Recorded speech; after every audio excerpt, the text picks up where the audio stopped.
नमस्कार, मैं अनिरुद्ध। मेरी अगली कविता का शीर्षक है कंस। परिवार में जब भांजे का जन्म होता है तो मामा को कंस मामा नाम दिया जाता है।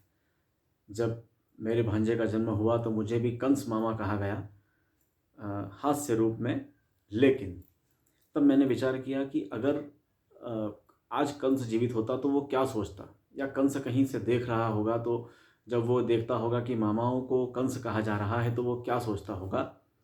आपसे अनुरोध है कि यह कविता कंस के दृष्टिकोण से लिखी गई है, तो उसे उसी दृष्टि से देखें।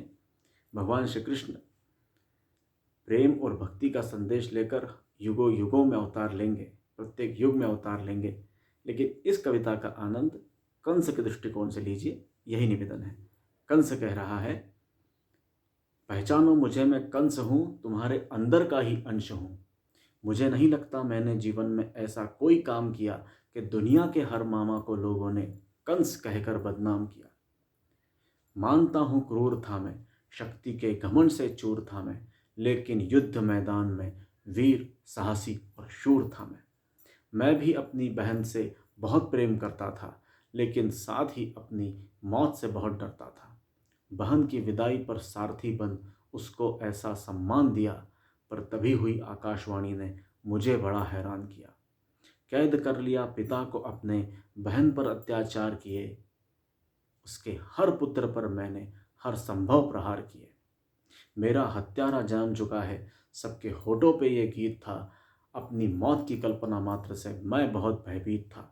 अपनी रक्षा पाप है तो हाँ, मैंने महापाप किया। संयम छोड़ा, धैर्य छोड़ा, बस केवल संताप किया। पता चला मेरे कातिल को नंद यशोदा पाल रहे हैं, मेरे अस्तित्व के संहारक को गोकुलवासी संभाल रहे हैं। यह समाचार पाकर मैंने तनिक भी न विलंब किया, अपने भांजे को मारने का महाअभियान आरंभ किया। पूतना भेजी, दानव भेजे, वह बच्चा कभी न डरता था। बड़े बड़े महामानव भेजे, वह बालक कभी न मरता था। मैं समझ गया यह बालक नहीं, ईश्वर का अवतार है। इसी के हाथों भाग्य में लिखा इस कंस का उद्धार है। मुझे मारकर कान्हा ने बुराई का नाश किया। मेरे पाप बढ़ने लगे तो स्वयं मेरा सर्वनाश किया। जीवित था तो घमंडी था मैं, मरकर भी अहम का साया है। जीवित था तो घमंडी था मैं, मरकर भी अहम का साया है, कि मुझे मारने ईश्वर स्वयं श्री कृष्ण रूप में आया है। विनती है तुमसे तुम केवल, अब नाम से कंस ना कहलाओ। विनती है तुमसे तुम केवल, अब नाम से कंस ना कहलाओ। अत्याचार करो और मुझे मेरे जैसा बनकर दिखलाओ। द्वापर में मेरे प्रयत्नों से ईश्वर धरती पर आया था। द्वापर में मेरे प्रयत्नों से ईश्वर धरती पर आया था।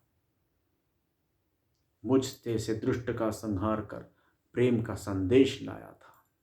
मुझ दुष्ट का संहार कर प्रेम का संदेश लाया था।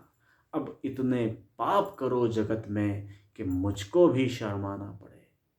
अब इतने पाप करो जगत में कि मुझको भी शर्माना पड़े। ईश्वर को श्री कृष्ण रूप में कलयुग में भी आना पड़े।